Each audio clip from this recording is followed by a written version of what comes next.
ఇవాళ మనం తయారు చేసుకోబోయేది వచ్చి చూడండి. ఆ ఒక్క మాటతో లేచి 2 జేబుల్లో చేతులు పెట్టుకుని నడుచుకుంటూ వెళ్ళిపోతున్నాను. నేను ఎక్కడికి వెళ్తాను కూడా నాకు తెలియదు. చూడండి.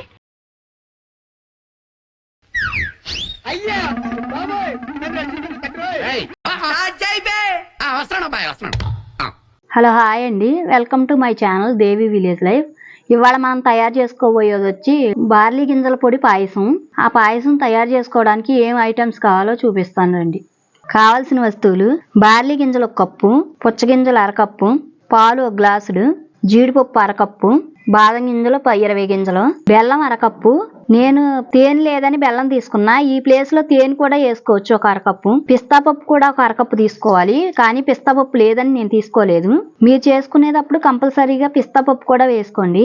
5 యాలకులు. ఇప్పుడు తయారు చేసుకునే విధానం చూద్దాం రండి. ఇప్పుడు ఈ బార్లీ గింజలు వేపుకుంటున్నాం. ఈ గోల్డ్ కలర్ వచ్చేదాకా వేపుకోవాలి. ఈ పాయసం సంవత్సరం పిల్లల కాడి నుంచి పెద్ద వయసు వాళ్ళు కూడా తాగొచ్చు. ఇందులో చాలా పోషకాలు ఉంటాయి.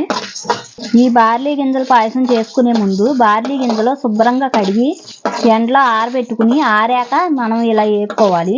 ఇప్పుడు బార్లీ గింజలు వేగిపోయి తీసేస్తున్నాం. ఇప్పుడు జీడిపప్పు వేపుతున్నాం. ఇది కూడా బ్రౌన్ కలర్ లోకి వచ్చేయాలి. జీడిపప్పు వేగిపోయింది, తీసేస్తున్నాం. తర్వాత బాదం పప్పు వేపుకుంటున్నాం. బాదం వేగిపోయినాయి, తీసేసుకుంటున్నాం. ఇప్పుడు పచ్చిపప్పు వేపుకుంటున్నాం. ఇది కూడా బ్రౌన్ కలర్లోకి రావాలి. ఇది మనం పొడిలా తయారు చేసుకుని స్టోర్ చేసుకుని ఈ పొడితో మన ఇంట్లో పాలు ఉన్నప్పుడల్లా పాయసం తయారు చేసుకుని తినొచ్చు. ఇప్పుడు పచ్చిపప్పు వేగిపోయింది, తీసేస్తున్నాను. ఐటమ్స్ అన్నీ వేపేయడం పూర్తయిపోయింది. ముందుగా ఇప్పుడు బార్లీ గింజలు పొడి ఆడుకోవాలి. బార్లీ గింజలు ఆడేసుకున్నాం. ఇదిగో ఇలా మెత్తగా పొడిలాగా ఆడుకోవాలి మిక్సీలో. ఇప్పుడు గిన్నెలో తీసేసుకుంటున్నాం. మిగిలిన ఐటమ్స్ కూడా ఆడేసుకుందాం, పొడిలాగా ఆడుకుందాం. బాదాం, పుచ్చపప్పు,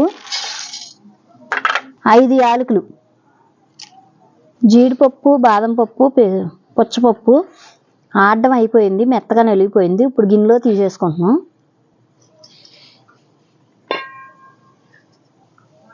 ఈ 2 చక్కగా కలుపుకోవాలి. ఇలా ఉండలు లేకుండా కలిపేసుకోవాలి.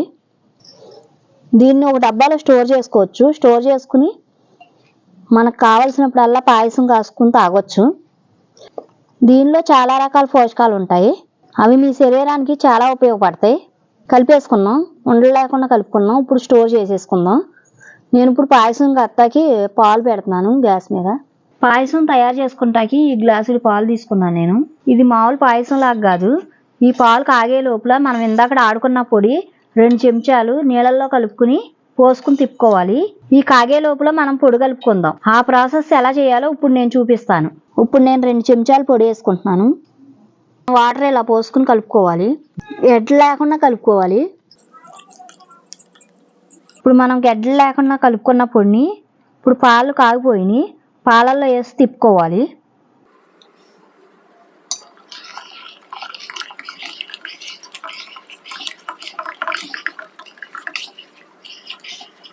మనం పాలల్లో ఇలా పిండి పోసాక గడ్డలు కట్టుకోకుండా ఉంటుంది ఇలా తిప్పుకుంటే. ఇప్పుడు నేను ఈ బెల్లాన్ని కొద్దిగా నీళ్ళు పోసుకుని కరగబెట్టుకుని పోసుకుంటున్నా. ఈ బెల్లం కాకుండా మీరు తేనె కూడా వేసుకుని తినొచ్చు. తేనె అయితే చాలా మంచిది బెల్లం కన్నా. అసలు తేనె వేసుకోవాలి, కానీ నేను తేనె లేదని బెల్లం వాడుతున్నాను ఇక్కడ. పాయసం ఇప్పుడే ఉడకడం స్టార్ట్ అయ్యింది. ఈ లోపల మనం కొంచెం నీళ్ళు పోసుకుని బెల్లం కరగబెట్టుకుందాం.